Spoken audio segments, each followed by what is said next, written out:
नमस्कार दोस्तों, स्टार्ट करते हैं हमारे संधि वाले टॉपिक को। कल हमने स्वर संधि को कंप्लीट कर दिया था। स्वर संधि के अंदर 5 टाइप होते हैं, हमने कल डिस्कस किए थे। आपकी दीर्घ संधि थी, गुण संधि थी, वृद्धि थी, यण और अयामी। आज हम उससे आगे स्टार्ट करेंगे। हमारे 2 पार्ट और हैं किसके, संधि के। ठीक है, संधि के हमारे कितने 3 प्रकार की थी, आपकी स्वर संधि, व्यंजन संधि और विसर्ग संधि। कल स्वर कंप्लीट हुआ था, आज हम स्टार्ट करेंगे व्यंजन संधि से कि व्यंजन संधि में हम किस तरीके से पहचानेंगे कि ये व्यंजन संधि का उदाहरण है, या आपको कोई शब्द दिया गया है तो आप किस तरीके से क्या कर सकते हो, उसका विच्छेद कर सकते हो, संधि विच्छेद कर सकते हो। तो हम स्टार्ट करेंगे व्यंजन संधि क्या होती है। तो हम वैसे तो मेन जो आपके क्वेश्चंस निकल के आते हैं, जो नियम होते हैं वो आपके स्वर संधि में ज्यादा होते हैं। यहाँ पर तो ये है कि आप कितने सारे नियम बना लो, लेकिन माइंड में हम सारे नियम को नहीं रख पाते। तो हमारे लिए क्या हो जाता है ज्यादा, कि हम ज्यादा से ज्यादा संधि के उदाहरणों की प्रैक्टिस करें। जितनी बार हम 2 या 3 बार भी संधि के इंपॉर्टेंट क्वेश्चन से या शब्दों से हम गो थ्रू हो जाते हैं, तो हमारे माइंड में वो सारे कि उनका संधि विच्छेद अपने आप माइंड में रह जाता है कि हाँ इसका संधि विच्छेद ऐसे होगा, इसका संधि विच्छेद ऐसे होगा। बस हमें पहचानना क्या है कि वो स्वर संधि है, वो व्यंजन संधि है या विसर्ग संधि है। और स्वर संधि है तो स्वर संधि में फिर 5 टाइप है। ये स्वर संधि में से कौन सी टाइप है कि दीर्घ है, गुण है, वृद्धि है, यण है या फिर हमारी अयादी है। तो अभी हम व्यंजन संधि करेंगे। व्यंजन संधि के अंदर हमारे जो भी 4-5 नियम मेन हो सकते हैं हम वो डिस्कस करेंगे। वैसे तो बुक्स के अंदर हम जाएंगे, किसी बुक्स के थ्रू जाते हैं, दूसरे से किसी से जाते हैं, तो बहुत सारे नियम बना दिए हैं। लेकिन एग्जाम टाइम में पॉसिबल नहीं होता है, हर किसी बच्चे के लिए पॉसिबल नहीं होता है कि आप इतने सारे नियम्स को माइंड में रख पाओ, फिर भूल जाते हैं। तो मेन क्या रहती है, आप कितनी ज्यादा प्रैक्टिस करते हो उन शब्दों की कि आप उनको संधि विच्छेद करना, ये संधि विच्छेद दिया है तो उसको आप संधि करके बनाना सीख पाए कि शब्दों का क्या हो, संधि करके क्या नया शब्द बनेगा। ठीक है, फिर भी हमारे जो भी व्यंजन संधि में 4-5 मेन नियम हो सकते हैं वो आज हम डिस्कस करेंगे। फर्स्ट नियम से स्टार्ट करते हैं। आपका सबसे पहले है नियम 1, लिख लो आप, वर्ग के पहले वर्ण का तीसरे वर्ण में परिवर्तन। क्या है आपका, वर्ग के पहले वर्ण का तीसरे में परिवर्तन। तीसरे में परिवर्तन, किसी वर्ग का अगर पहला वर्ण है तो उसको आप किसमें चेंज करोगे, तीसरे में। तो ये हमें कैसे करना है, वहां पे क्या चीज में आइडेंटिफाई करनी है कि यार ये तो फर्स्ट वर्ण है, इसको मुझे तीसरे में कन्वर्ट करना है या 5वें में कन्वर्ट करना है, या मुझे इसको किस में क्या बनेगा इसको संधि व्यंजन संधि के अंदर। तो फर्स्ट हम कह रहे हैं अगर क च ट त क, मतलब किसी भी वर्ग का पहला वर्ण क्या होता है आपको पता है ना। क वर्ग क्या है, क वर्ग का पहले क्या होगा क। च वर्ग का फर्स्ट वर्ण क्या होगा च। ट वर्ग का पहला वर्ण क्या हो गया ट। और त वर्ग का पहला वर्ण क्या हो गया हमारा त। और प वर्ग का ये हमारे प। स्पर्श व्यंजन है, पता है ना 25 हमारे स्पर्श व्यंजन होते हैं हमारे, जो 5 वर्गों में डिवाइड है, क वर्ग, च वर्ग, ट वर्ग, त वर्ग और प वर्ग। इसको हम याद कर लेते हैं इस वर्ड से, मतलब शॉर्ट टर्म में कह सकते हो कचटक। एक साथ आप इस वर्ड को बोलते हो तो आपको ये माइंड थोड़ा रह जाता है कि क वर्ग, च वर्ग, ट वर्ग, त वर्ग और प वर्ग, कचटक। ठीक है, तो अगर किसी भी वर्ग का पहला वर्ण क, च, ट, त या प दिया हुआ है और उसके तो वर्ग का क्या कर लोगे, या फिर आपको कौन सा दिया हुआ है क, च, ट के बाद वर्ग का तीसरा चौथा वर्ण, किसके बाद कौन सा है तीसरा चौथा वर्ण है, या फिर य लगाने पर क्या आ जाता है तीसरा, थर्ड या फोर्थ वर्ण आप अगर आ जाता है आपका या य, र, ल या व आ जाता है। ठीक है, मैं कह रही हूँ वर्ग के पहले को तीसरे में परिवर्तन कब कैसे करोगे कि अगर आपका क, च, ट, त वर्ग का पहला वर्ण आया हुआ है और उसके बाद क्या है आपका थर्ड या फोर्थ वर्ण उसी कैटेगरी का, का क्या है थर्ड वाला।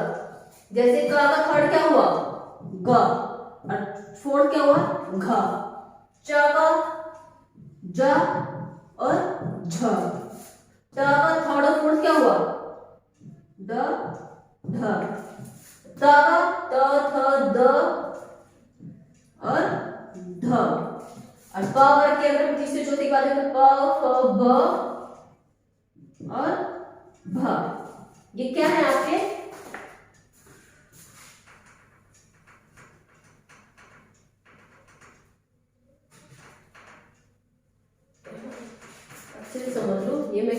बात करूं थर्ड और फोर्थ, क का थर्ड कौन सा होता है आपका, ग घ, च का थर्ड ज, फोर्थ छ, ट का थर्ड ड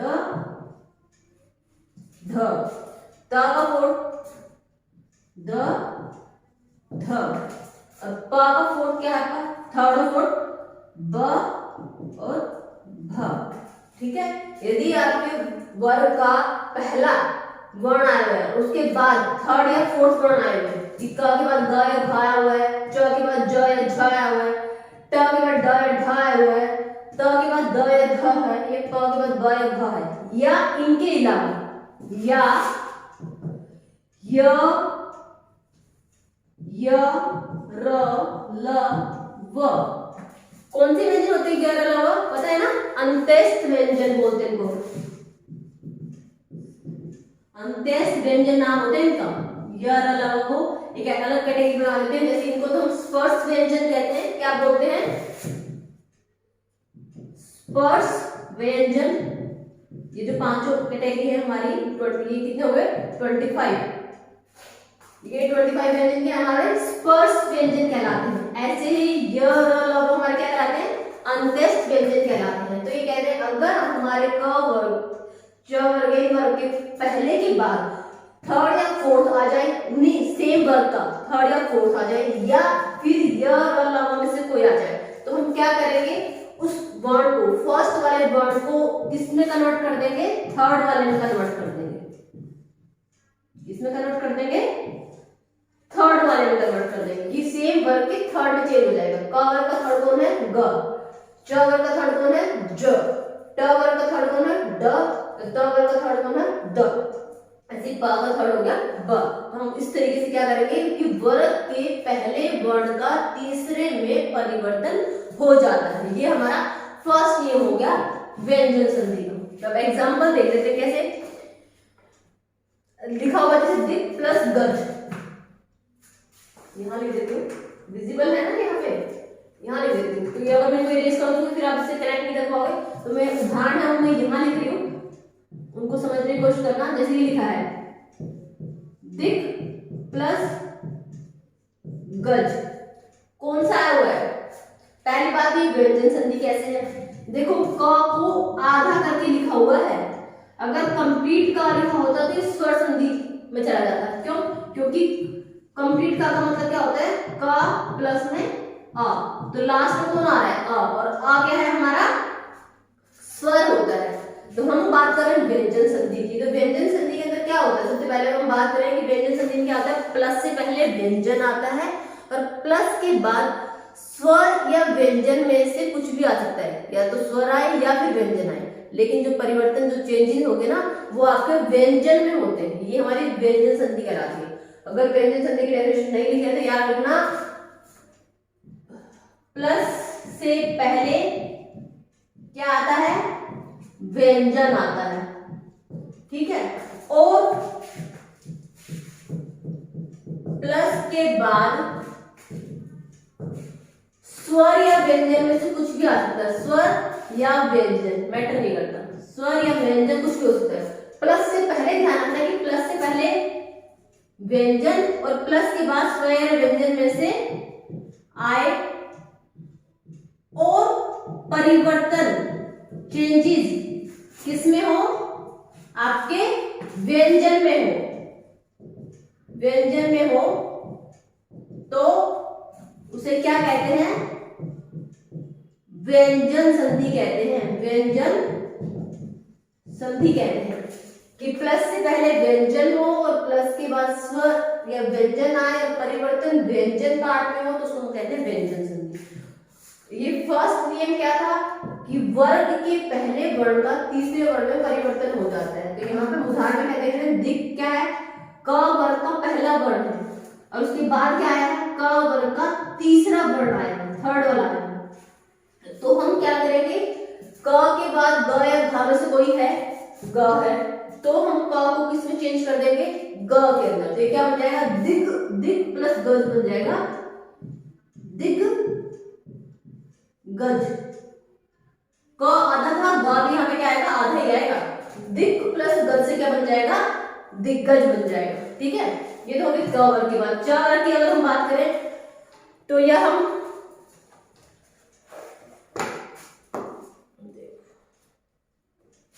अच प्लस अंत लिखते हैं। अगर हम अच प्लस अंत,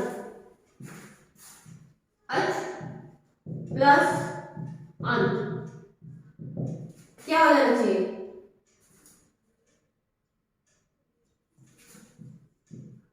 अजंत। ठीक है, अच प्लस अंत किससे चेंज हो जाएगा, अजंत के अंदर। या अच प्लस आदि किससे चेंज हो जाएगा, अदादि के अंदर।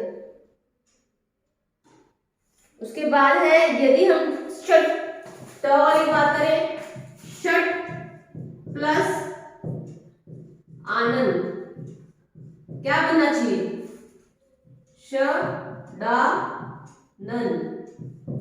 षट प्लस आनंद से क्या बनेगा, ट ठ ड। इसका तीसरा कौन सा होता है आपका, ट ठ ड। इसमें तो हम ट को किसमें चेंज कर देंगे, ड में। तो षट प्लस आनंद से क्या बन जाएगा, षट प्लस आनंद से बन जाएगा षडा नन आपका। ऐसे अप प्लस ज से अगर हम बात करें, अप प्लस ज से प फ ब, तीसरा क्या है ब, तो क्या बन जाएगा, अबज। अप प्लस ज से क्या बन जाएगा, अबज।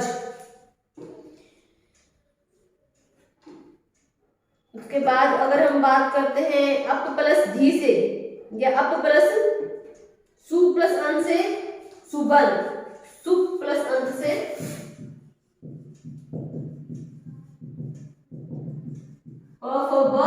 सुबल। ठीक है, यह हमारा अप प्लस ज से हो गया अबज।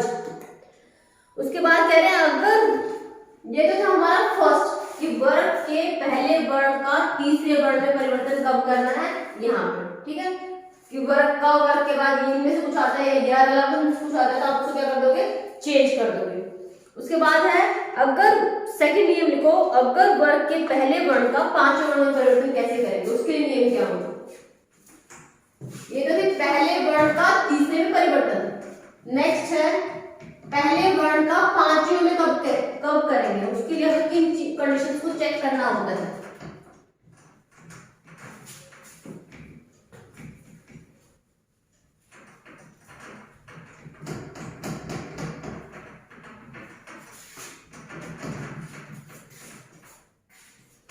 सेकेंड है वर्ग के पहले वर्ण का पांचवें में परिवर्तन। वर्ग के पहले वर्ण का पांचवें में परिवर्तन किस केस में वर्ग का पहला वर्ण पांचवें में चेंज हो जाएगा। ठीक है, उसके लिखो यदि क च ट त के बाद, क च ट त या प के बाद क्या आए आपका, पांचवा वर्ण आए। क च ट त के बाद यदि क्या आता है आपका पांचवा वर्ग, पांचवा किसी भी वर्ग का, किसी वर्ग का पांचवा वर्ण आए, पांचवा वर्ण आए। पांचवा वर्ण कौन से होते हैं, अनुनासिक बोलते हैं उनको हम, अनुनासिक व्यंजन कौन कौन से होते हैं हमारे, ड हो गया, ध हो गया, ये हो गया, न हो गया और म। ये पांचों क्या हमारे अनुनासिक या पंचम व्यंजन होते हैं हमारे हर एक वर्ग के।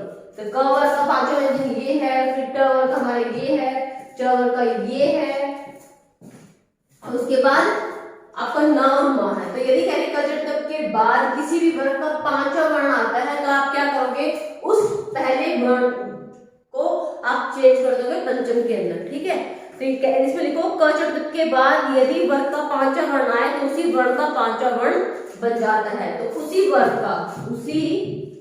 वर्ग का पांचवा वर्ण बन जाता है। ध्यान रखना, पहले वाले में देखो वो ध्यान रखना, जैसे क था दिग प्लस ग, दिग्गज, दिग्गज में चेंज कर दिया था, तो किसी भी वर्ण का मतलब आपको फर्स्ट तो क है, च है, ट है, त है, प आएगा, और उसके प्लस के बाद किसी भी वर्ण का तीसरा या चौथा वर्ण आए या य वाला में से कुछ आए, तो आप उसको किस में चेंज कर रहे थे, आप उसको चेंज कर रहे थे तीसरे के अंदर, उसी वर्ग के तीसरे के अंदर। तो क का तीसरा कौन होगा, ग हो गया, फिर ऐसे पा का क्या हो गया, ब हो गया, फिर च छ में क्या हो गया, ज हो गया। ये मत ध्यान रखना, ये मत करना कि जैसे आप भी हमने वो किया था अप प्लस ज, अप प्लस ज, मैम ये ज तो है, ये इसका तो तीसरा नहीं है तो ये तीसरा ही च छ ज उस कैटेगरी का है, तो हमें ये नहीं देखना है कि इसी का तीसरा आना चाहिए। तीसरा व्यंजन चौथा व्यंजन किसी भी वर्ग का आ सकता है, लेकिन जब आप चेंज करोगे ना तो इस प को तीसरे व्यंजन में चेंज करोगे, इसके तीसरे व्यंजन में, मतलब प फ ब, तो प के फ और ब, इसका तीसरा कौन सा है, ब, तो ये क्या होगा, अबज। ठीक है, यहाँ पे कंफ्यूज मत हो जाना कि मैंने शायद वहां गलती से बोल दिया उचित कि इसके बाद इसी का तीसरा नहीं आएगा, इसके बाद प्लस के बाद किसी भी वर्ग का तीसरा या चौथा व्यंजन आ सकता है, लेकिन इसको जब आप चेंज करोगे तो इसके खुद के वर्ग के तीसरे व्यंजन के साथ चेंज करोगे, तो पा का तीसरा व्यंजन होता है बा, तो इसलिए वो अप प्लस ज से क्या बन गया था, अबज बन गया था। ठीक है, तो यहाँ पर क्या है, यहाँ पर भी सेम वही चीज है कि वर्ग के पहले वर्ण को पांचों में कब परिवर्तन करेंगे, कि यदि क च ट त या प के बाद किसी भी वर्ग का पांचवा वर्ण आए, अनुनासिक बोलते हैं को, कौन से, ये पांच आपके ड है, ण है, न है या म है, तो उससे उसी वर्ग का पांचवा वर्ण बना देते हैं या बन जाता है आपका। ठीक है, उदाहरण देखते फिर समझना क्या कहने से, वाक प्लस मैं है, वाक प्लस मैं, तो म किसका होता है, प फ ब भ म, प फ ब भ म, तो यहाँ पे पांचों कौन है, म है ना, तो इसको क को किसमें चेंज कर देंगे, खुद के पांचवे में, क्योंकि यहाँ पर क्या है, किसी वर्ग का पांचवा व्यंजन आया हुआ है, प वर्ग का पांचवा व्यंजन क्या होता है, म, तो म आया, तो हम इसको क्या बना देंगे, वाक प्लस से क्या बन जाएगा, वाडम्य बन जाएगा हमारा। ऐसे ही तत् प्लस मैं लिखा हुआ है, तत् प्लस मैं लिखा हुआ है, त वर्ग है, और इसके बाद यहाँ पे कौन सा है, पंचम व्यंजन है, पंचम व्यंजन किसका, वही क फ ब भ म, प वर्ग का, तो तत् प्लस मैं से क्या बन जाएगा हमारा, ता का पांचवा कौन सा होता है, त थ द ध न, तो ता का पांचवा व्यंजन कौन है, न, तो इस ता को हम किसमें चेंज कर देंगे, ना में, तो ये क्या हो जाएगा, तन में, तत् प्लस में से बन जाएगा तन में। ठीक है, इसी तरीके से अगर आपको कोई और एक दो उदाहरण देख लेते हैं इसके अंदर, अगर आपका लिखा है जगत प्लस में नाथ, इसको देखो दो उदाहरण पे देख लियोगे, अगर लिखा हुआ है जगत प्लस में नाथ, ठीक है, ये त वर्ग है, त वर्ग का फर्स्ट व्यंजन आया हुआ है, ये न है, त वर्ग का ही पंचम व्यंजन आया हुआ है, तो इस त को किसमें चेंज करना था, इसके खुद के पंचम में, इसका खुद का पंचम न ही होता है, तो ये क्या हो जाएगा, जगन्नाथ, ना दे दिया, जगत प्लस नाथ से क्या हो गया, जगन्नाथ। ठीक है, जैसे तत् प्लस में से तन में, जगत प्लस नाथ से जगन्नाथ, क्योंकि ता का पंचम व्यंजन ना होता है इसलिए ना, और ये वाला जिस था ये हमने ऐसे लिख दिया, और ना क्या था, पंचम व्यंजन था, इस वजह से हमने फर्स्ट को किस में कन्वर्ट कर दिया, फिफ्थ में, पांचवें व्यंजन में चेंज कर दिया। ठीक है, एक उदाहरण को देखो फटाफट जो इसमें दिए हुए हैं, चित प्लस में से चिन्मय सेम ही है, जैसे चित प्लस में, चित प्लस में क्या बन गया, ता का पंचम चिन्मय, सेम होता है। उसके बाद तो जितने मर्जी उदाहरण आप जितने उदाहरण पढ़ोगे ना, उससे आपकी थोड़ी प्रैक्टिस हो जाती है, आपकी माइंड थोड़ा रहता है। अगर आप चिन्मय कहीं देखोगे ना, आप क्या बोलते हैं, चिन्मय पता है, चित प्लस में, चित माने हमारा मन होता है, चित प्लस में चिन्मय हो गया, ये देखोगे तो आपको माइंड फटाफट आएगा, चित में मतलब है, चित प्लस में का मतलब चिन्ह में बनेगा। तो जितने उदाहरण से आप गो थ्रू हो पाओगे उससे ये बेनिफिट हो जाएगा कि आप उसको संधि विच्छेद करना है, संधि करना आपके लिए इजी हो जाएगा। बाकी नियम तो हम एक दो एग्जाम्पल से समझ सकते हैं कि नियम क्या कहना चाह रहे हैं। बाकी प्रैक्टिस से ही होता है कि हम जितनी प्रैक्टिस करेंगे उतनी ज्यादा हमारी क्लियरिटी बढ़ती चली जाती है। ठीक है, नेक्स्ट है आपका थर्ड नियम, लिख लो। ये सेकंड था, समझ आ गया ना। वर्ग के पहले वर्ण का पांचवें परिवर्तन कब करेंगे? यदि वर्ग का पहला कोई भी पांचों वर्ग का पहला वर्ण आया हुआ है, क च ट त या प आया है, और उसके बाद किसी भी वर्ग का पांचवा वर्ण आया हुआ है प्लस के बाद, तो हम उसी वर्ग का, जिस वर्ग का पहले प्लस के पहले कौन सा वर्ग था, उसके पांचवें वर्ण में उसको क्या कर देंगे? परिवर्तन कर देंगे, चेंज कर देंगे, बना देंगे, कन्वर्ट कर देंगे। ठीक है, तो ये हमने किया जगत प्लस नाथ का जगन्नाथ, चित्त प्लस मेगा चिन्ह में। ठीक है, चलो नेक्स्ट करते हैं व्यंजन संधि का नेक्स्ट नियम।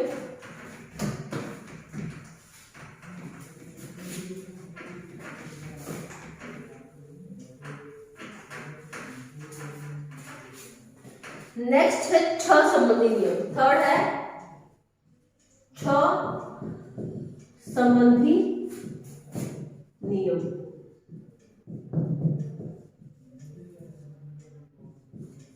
इस नियम में लिख लो कि हर्ष स्वर कौन से होते हैं? एक होता है हर्ष स्वर, एक होते हैं दीर्घ स्वर। हर्ष स्वर होते हैं जहां पे हर्ष माने छोटा, दीर्घ माने बड़ा। ठीक है, तो हर्ष स्वर कौन से होते हैं? अ, ई, ये उ, ये क्या है? हर्ष स्वर है। ठीक है, आ, बड़ी ई या बड़ा उ, ये क्या होते हैं? हमारे दीर्घ स्वर की कैटेगरी में आते हैं। तो हमसे बोला क्या गया है?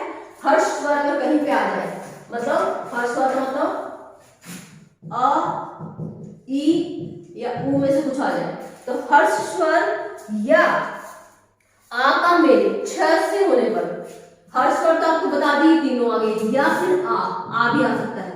आ हमारा होता है दीर्घ, तो उसको उस दीर्घ के सारे ले आएंगे, इसलिए सिर्फ एक स्पेसिफाई करते हैं कि हर्ष स्वर तो सारे अ, ई, उ और या फिर आ के बाद छ आ जाए तो क्या कर देते हैं? अब किसको चेंज कर दोगे?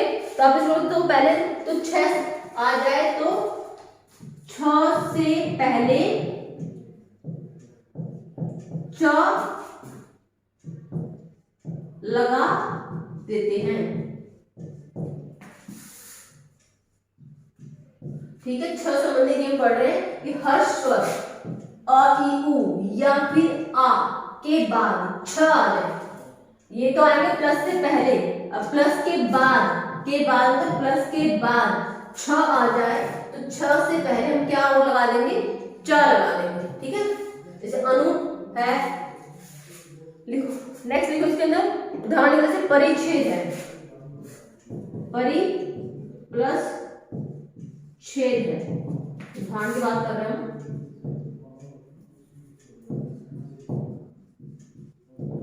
परिच्छेद है, क्या है? इससे पहले कौन सी मात्रा है हमारी? ई की मात्रा है। ठीक है, और उसके बाद क्या है हमारा? छ है। ठीक है, तो इसको हम क्या लिख देंगे?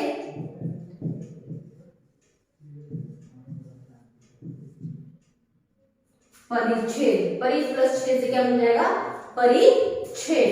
ठीक है, नेक्स्ट लिखो इसके अंदर ही, जैसे विच्छेद है, परिच्छेद, v प्लस छेद से क्या बन जाएगा? विच्छेद। और इसके अंदर आप क्या लिख सकते हो?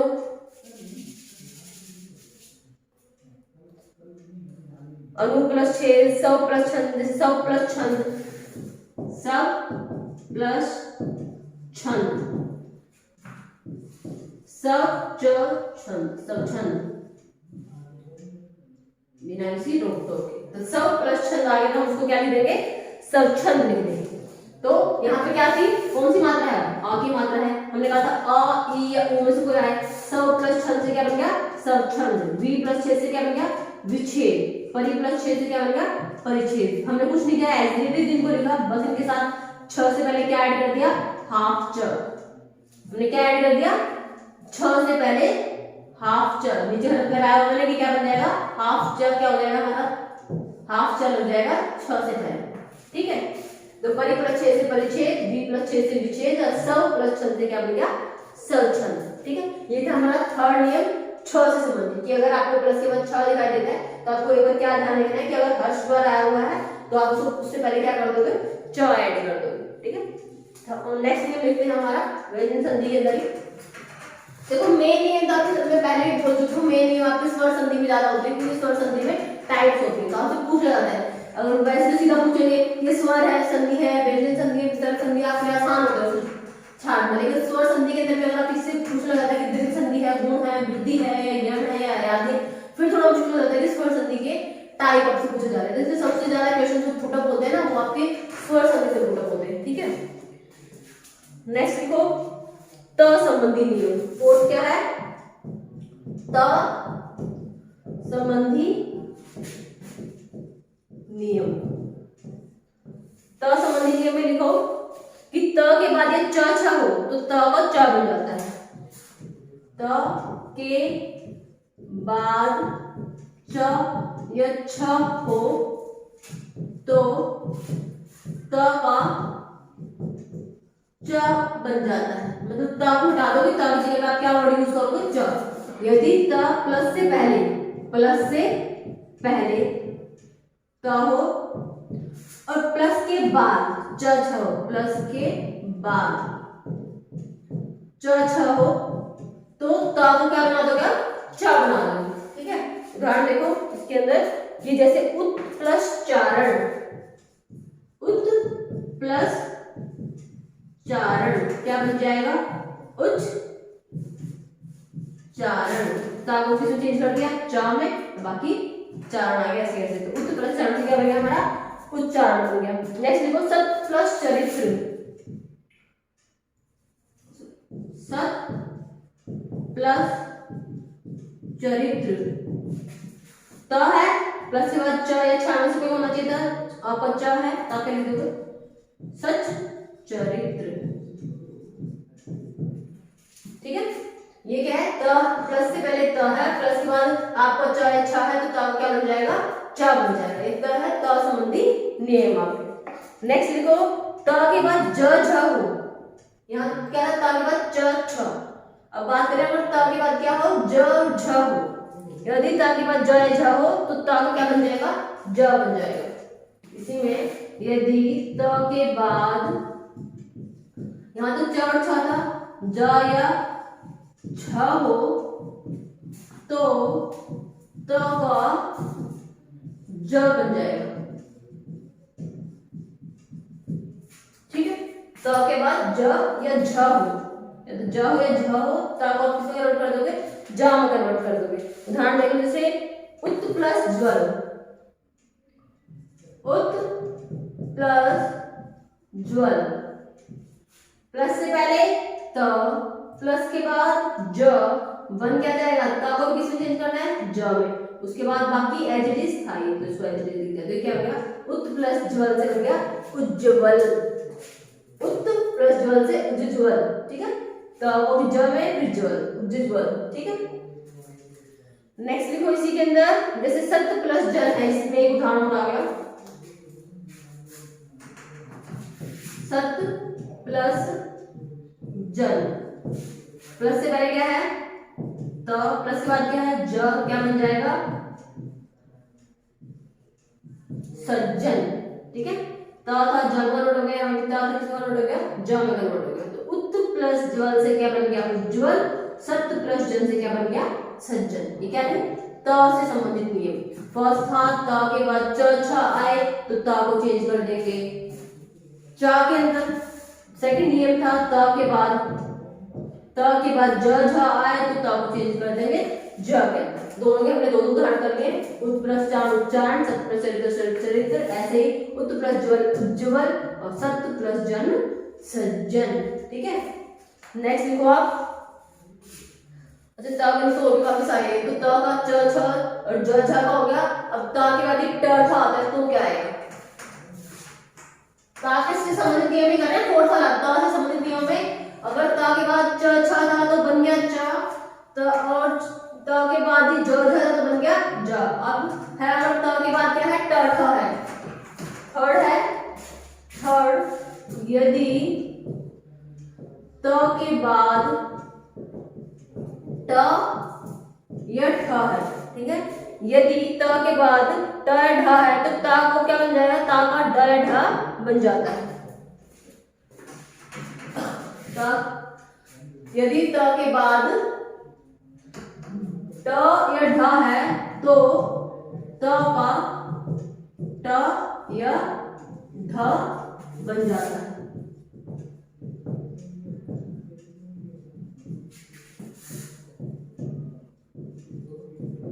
उदाहरण देखो इसके अंदर, उत प्लस डयन, उत प्लस डयन क्या आ जाएगा, उड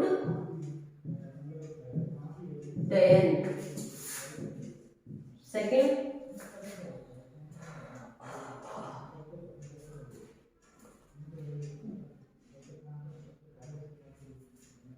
बृहद प्लस टीका, बृहद प्लस टीका, प्लस से पहले ता, प्लस के बाद टा, क्या बन जाएगा, बृहद त आधा बृहद टीका, ठीक है।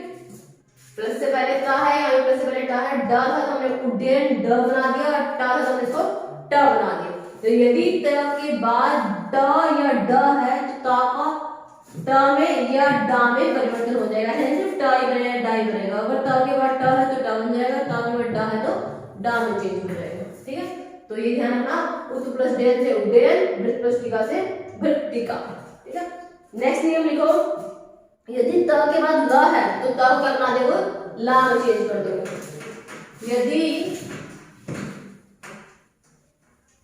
त के बाद क्या है, नियम 4 की बात कर रहे हैं, यदि त के बाद क्या है, ल है तो त को ला में चेंज कर देंगे, ला में परिवर्तित कर देंगे,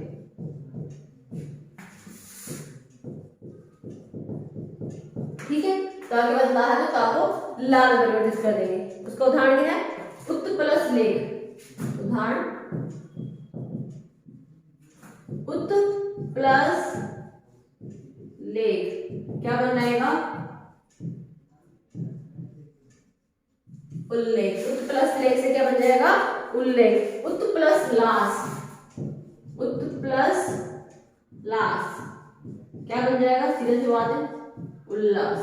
ये सारे नियम है, गो थ्रू हो जाना। बाकी तो ये कि जितने तुम उदाहरणों की प्रैक्टिस करोगे उतना ज्यादा आपको क्लियर होता चला जाएगा। जितने ज्यादा आप उदाहरण करोगे, आपको नहीं भी होगा तो आप सीधे वो कर सकते हो, उल्लेख, हाँ उत प्लस लेख, उत प्लस लेख से क्या बनेगा, उल्लेख। उत प्लस लास से क्या बनेगा, उल्लास। तो ये वर्ड्स हम इन वर्ड्स के साथ फैमिलियर होते हैं, हमें पता होता है इन वर्ड्स के बारे में, हमने सुने हुए होते हैं, तो हम आराम से पहचान जाते हैं। जब हमें चार ऑप्शन मिलते हैं, या ये दिया हुआ तो इसका क्या बन जाएगा, हमारा संधि करने के बाद उल्लास बनेगा।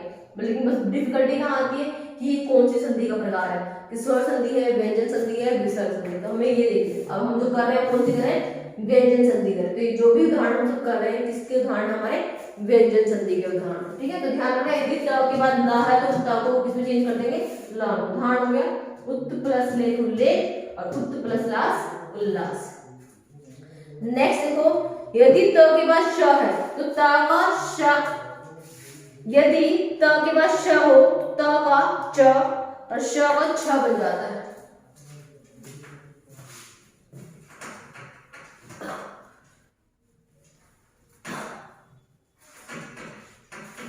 यदि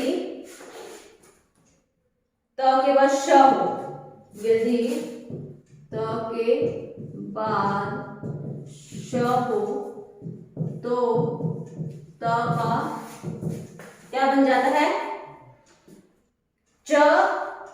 ता का तो बन जाएगा च और शा का बन जाएगा छ, ठीक है। यदि त के बाद श दिया हुआ है तो ता को किसमें चेंज करना है, च के अंदर, और शा को का किसमें चेंज करना है, छ छ के अंदर, ठीक है। यदि त के बाद श दिया हुआ है, प्लस से पहले त दिया हुआ है, प्लस के बाद श दिया हुआ है, प्लस से पहले त प्लस के बाद श, तो इस त को तो आप क्या बना दोगे च, और श को क्या बना दोगे छ। ध्यान से समझ लो मैं क्या कह रही हूँ। यदि प्लस के पहले त है और प्लस के बाद श है तो त को तो चेंज करना है आपको च के अंदर, श को चेंज करना है आपको छ के अंदर, ठीक है। उदाहरण देख लो, जैसे उत प्लस श्वास,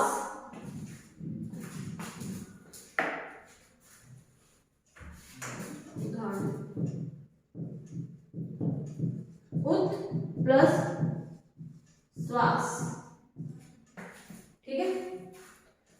उत प्लस श्वास का क्या आ जाना चाहिए, तो आपको तो किसमें चेंज करना था च में, श को किसमें चेंज करना था छ में। उच्छ्वास, और सारे हमारे यहाँ पे क्या था आधा, तो छ भी क्या हो जाएगा हमारे यहाँ पे आधा। उत प्लस श्वास से क्या बन जाएगा उच्छ्वास। यदि त के बाद श है तो त को चेंज कर दिया हमने च में, और श को चेंज कर दिया हमने छ में, उच्छ्वास। त समझेंगे यदि त के बाद ये है तो ये हमारा ऐसे परिवर्तन करना है, ठीक है। उसके बाद है त वाले संबंधी में ही लास्ट है, यदि त के बाद ह है तो त के स्थान पर द और ह के स्थान पर ध आ जाएगा। यदि त के बाद तो क्या है हमारा,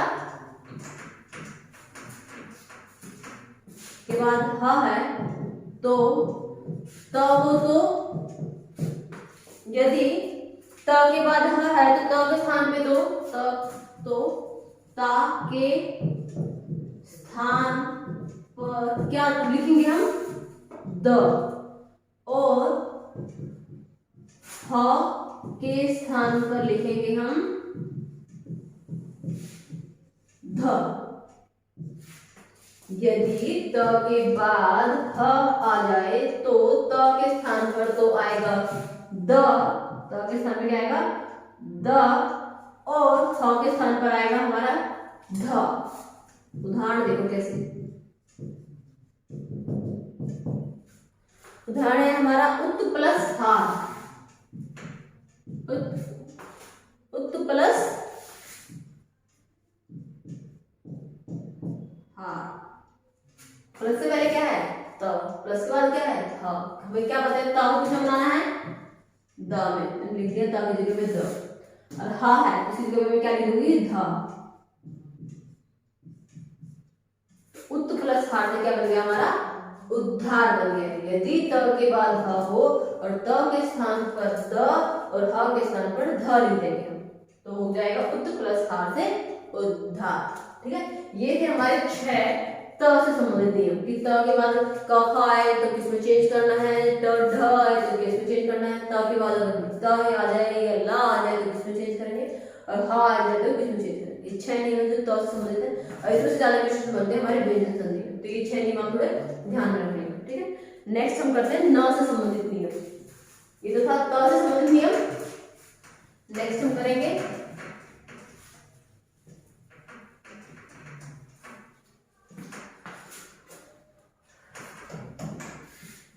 फिफ्थ वन, इससे संबंधित नियम न से संबंधित नियम। न संबंधित नियम क्या है हमारा, ठीक है।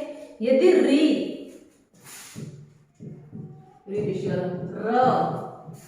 या श, यदि री र या श के बाद न व्यंजन हो तो न का ण हो जाता है। यदि री र या श के बाद न व्यंजन हो तो न का अण हो जाता है, ठीक है। न को चेंज कर देंगे, अण में चेंज कर देते हैं, ठीक है। यदि री र या श के बाद न व्यंजन हो तो न को क्या बना देंगे अण बना देंगे, ठीक है। यह है न से संबंधित नियम। इसमें क्या आ जाएगा आपका परि प्लस नाम, परि प्लस नाम क्या हो जाएगा परि, ऐसे कैसे ना की जगह क्या लिखना, अणा, तो क्या हो जाएगा परिणाम। ठीक है, ऐसे ही पर प्लस में अगर हम नाम की बात करें तो क्या हो जाएगा परिणाम। ठीक है, तो ये कह रहे हैं पर प्लस नाम से क्या हो जाएगा, पर प्लस नाम से हो जाएगा परिणाम, और परि प्लस नाम से क्या हो जाएगा परिणाम। हमारा ये है हमारा न संबंधित के री र या श के बाद न व्यंजन आए तो आप न को नाम में चेंज कर दोगे। उसके बाद है स से संबंधित नियम हमारे, न की जगह लिख दो यहाँ पे 6 वाले में स से संबंधित नियम। ये सारे जो हम नियम लिख रहे हैं ना, ये व्यंजन संधि लिख रहे हैं। स्वर संधि ऑलरेडी पहली वाली वीडियो में हमने कंप्लीट कर ली थी। अब हम जो कर रहे हैं सारा हम व्यंजन संधि के बारे में कर रहे हैं। तो ये व्यंजन संधि के नियम है। तो अब है स से संबंधित नियम क्या होगा, यदि स से पूर्व अ या आ से भिन्न कोई भी स्वर आ जाए तो स को स बना देंगे। मतलब प्लस से पहले, यदि प्लस से पहले अ या आ से भिन्न अलग, मतलब ये दोनों नहीं आना चाहिए, अ या आ नहीं आना चाहिए, अ और आ से भिन्न कोई भी स्वर आ जाए और प्लस के बाद क्या हुआ आपका, ये वाला शब्द दिया हो तो इस स को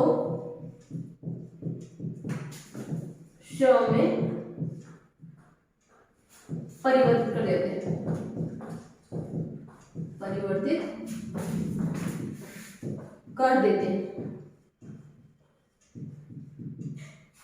ठीक है, कैसे एग्जांपल देखो, बी प्लस सम, उदाहरण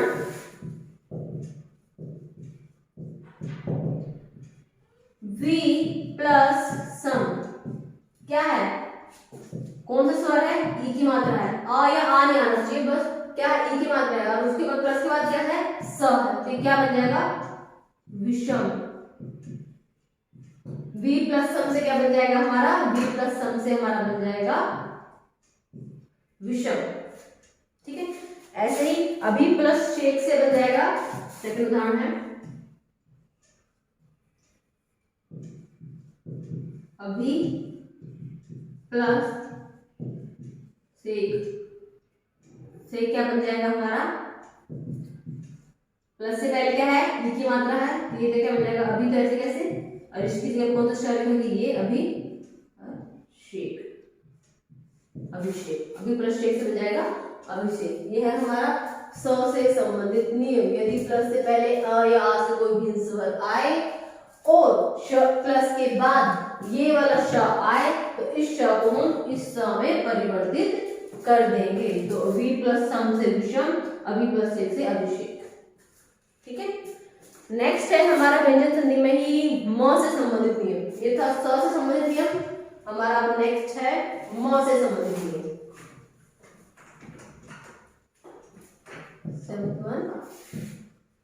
म से संबंधित नियम।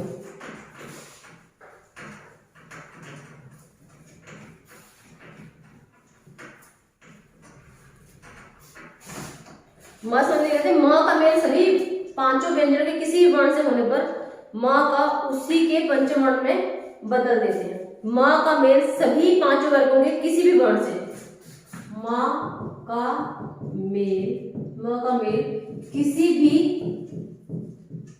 वर्ग के, म का मेल सभी पांचों वर्गों के किसी भी वर्ण से, किसी वर्ग के किसी भी वर्ग, पता है ना 5 वर्ग बताए थे, क च ट त प वर्ग, तो म का मेल किसी भी पांचों वर्ग के किसी भी वर्ण से होने पर म को उसी के पंचम वर्ण में, तो म को उसी के पंचम वर्ण में परिवर्तित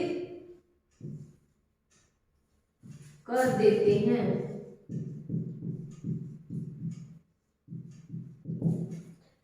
माँ का मेल किसी भी वर्ग, मतलब वो ये जो पांचों वर्ग हमारे क च ट त प, किसी भी वर्ग के किसी भी वर्ण से होने पर माँ को उसी वर्ग, जिस भी वर्ग के वर्ण से आपका मेल हो रहा है ना, उसी के पंचम वर्ण में कन्वर्ट करना है। क से मेल हो रहा है, माँ के बाद क है, तो क का पांचवा कौन सा होता है? द। ठीक है। अगर आपका किससे हो रहा है? ता से हो रहा है, माँ के बाद ता है, तो ता का पांचवा कौन सा होता है? ना। ऐसे ही माँ का अगर आपका किसके साथ कर रहे हैं? पा के साथ कर रहे हैं, तो पा का पंचम कौन सा होता है? माही। तो माँ को फिर आप इस पा को आप किसमें कन्वर्ट कर दोगे? आप माँ में कन्वर्ट कर दोगे। ठीक है, आपको ये ध्यान रखना कि माँ के बाद किसी वर्ग का कोई भी वर्ण हो तो माँ को उसी के पंचम वर्ण में परिवर्तित कर देते हो। जो चेंजेस माँ को है, माँ की जगह कह देते हो, दूसरा वो वर्ण लिख दो। इसके एग्जांपल लिख लो, जैसे आपका सम प्लस योग है, सम प्लस गति लिखा हमने, सम प्लस गति। ठीक है, तो इसमें क्या आ जाएगा? सम गति, इसका क्या हो जाएगा? हमारा उदाहरण हो जाएगा। ठीक है, नेक्स्ट देखो, इसी के अंदर माँ के अंदर सही नियम क्या है? माँ का मेल यदि रिय र ल व श ह से हो, यदि माँ का मेल य र ल व श या ह से हो तो माँ को सदैव किसमें परिवर्तित कर लेते हैं? उसी को सदैव अनुस्वार में, अनुस्वार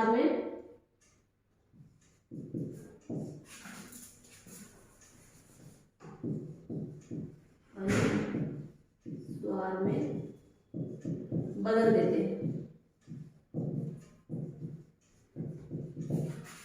ठीक है, इसमें आ जाएगा सम प्लस योग से संयोग। उदाहरण, इसके उदाहरण डाल रही हूं, सम प्लस योग क्या बन जाएगा? संयोग। ऐसे ही सम प्लस सात, सम प्लस सात क्या बन जाएगा? संसार। सम प्लस हाथ,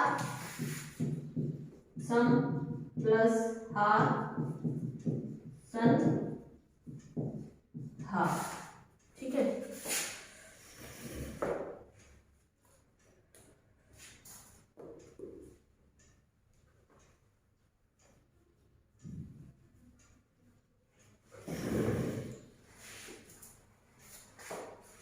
देखो ये वाला ना, अगर आप सोचो मैम यहाँ पे भी तो आपने अनुस्वारी लगा दिया, लेकिन अगर वो अनुस्वारी फॉर्म में ना लिख के अगर ऐसे लिखा होगा ना,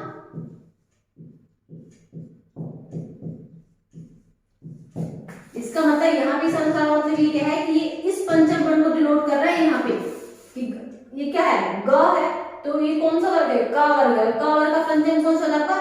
ये।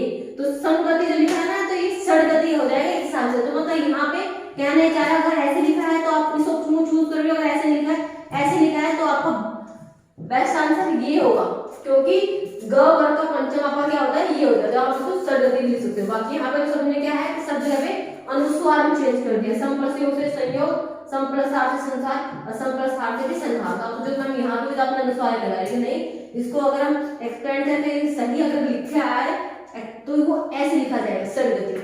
तो यहाँ पे जो भी वर्ण होगा उसका पंचम लिखा जाता है, उसके पंचम को वो अनुस्वार की हेल्प से दिखा रहा है। लेकिन अगर वो ऊपर करके दिखाएगा तो वो आपको यहाँ पे एग्जैक्ट उसका पंचम वर्ण ही लिख के दिखाएगा। ठीक है, बाकी मोस्टली क्या करते हैं? अनुस्वार का यूज कर देते हैं उस पंचम वर्ण के लिए, को डिनोट करने के लिए। ठीक है, चलो यहाँ पे ये हमारे जो व्यंजन संधि के जितने मेन हमारे उदाहरण होते थे ना, वो हमने सारे कर लिए। वैसे तो ये है कि जैसे हम उदाहरण दे सकते हैं, सम्मान है, सम्मान, तो सम्मान को हम कैसे लिखेंगे या कैसे संधि होगा? सम प्लस में मान। देखो एक बार है ना, जो भी हमारे मेन नियम बनते थे वो व्यंजन संधि को मैंने सारे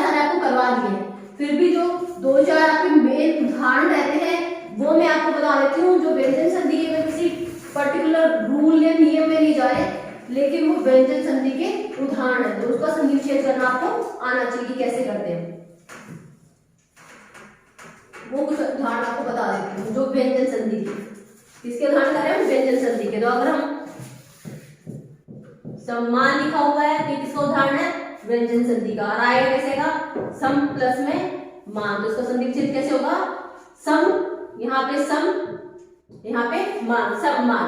ऐसे ही आपका लिखा हुआ है सम्मति, सम्मति, तो ये भी क्या हो जाएगा?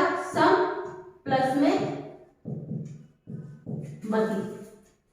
और इसके उदाहरण में क्या आ सकता है आपका? जैसे लिखा है आकृष्ट, आकृष्ट, ये भी व्यंजन संधि का उदाहरण है। इसको जब तोड़ेंगे तो हम क्या करेंगे? आकृष्ट, आकृष्ट प्लस में तो, यहाँ पे क्या है? आकृष्ट है, ठीक है, आकृष्ट है, तो ये क्या हो जाएगा? ये टर्म से चेंज हो जाएगा हमारा ता में। अगर ऐसे लिखा है तो आप इसको ये लिखोगे, और ये पार्ट दिया होगा आपको संधि विच्छेद करना है तो आप लिखोगे आकृष्ट प्लस में त, आकृष्ट का आकृष्ट प्लस में त हो जाएगा। इस तरीके से अगर आपको पृष्ठ लिखा हुआ है, पृष्ठ, पृष्ठ का संधि विच्छेद क्या होगा? पृष्ठ प्लस में ये ठ है तो यहाँ पे क्या आ जाएगा? थ आ जाएगा, ना कि त। ट था तो त से क्या आ गया आपका? त। यहाँ पे ठ है तो यहाँ पे क्या आ जाएगा? थ। तो संधि विच्छेद इंपॉर्टेंट है, साथ साथ आपको ध्यान रखना। आकृष्ट का होता है आकृष्ट प्लस में त, और पृष्ठ का होता है पृष्ठ प्लस में थ, ठीक है। नेक्स्ट है जैसे यज्ञ है, यज्ञ है, यज्ञ का क्या होना चाहिए? यज प्लस में न। कहीं ना भी तो बिल्कुल अलग से निकालना है कि य है तो इसका आपका ज और न कैसे होता है, तो आपको पता है ना य क्या होता है आपका? एक संयुक्त व्यंजन होता है, और इसका अगर हम तोड़ दे तो क्या बनता है? ज प्लस में न प्लस में आ हो जाता है, ठीक है। तो ये ना की फॉर्म में लिख देते हैं हम इसको, हमें पता है इसलिए हम ना का यूज करते हैं। तो ज प्लस ना लिख देते हैं, वरना होता है आपका ये इसका पंचम होता है। ज प्लस न प्लस में आ से हमारा क्या बनता है? य बनता है। तो इसलिए यज्ञ, जब आपको यज्ञ का आपको संधि विच्छेद करना तो क्या होगा? यज्ञ प्लस में ना होगा। ऐसे ही रागी का करना है, अगर रागी का करना है तो क्या हो जाएगा? राज प्लस में नी। इधर लिख देती हूँ। अगर आपको रागी का, राजा, रागी, रानी के जैसे हम यूज कर रहे हैं तो उसका संधि विच्छेद क्या हो जाएगा आपका? राज प्लस में नी, ये हो जाएगा रागी का हमारा। आज्ञा का, आज्ञा क्या हो जाएगा? आज प्लस में ना।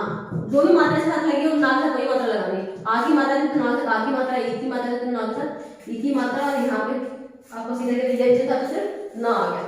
तो ये भी हमारे कुछ इंपोर्टेंट एग्जांपल्स हैं। ये भी क्या होते हैं? हमारे व्यंजन संधि के एग्जांपल मिलाते हैं। तो इनको थोड़ा सा ध्यान रखना। पृष्ठ का पृष्ठ प्लस थ, आकृष्ट का आकृष्ट प्लस में त, सम्मति का सम प्लस मति, सम्मान का सम प्लस में मान, रागी का राज प्लस में नी। तो ये यहाँ पे हमारी व्यंजन संधि कंप्लीट हो जाती है। इससे नेक्स्ट हमारी विसर्ग संधि, जो हम अभी थोड़ी देर में करते हैं।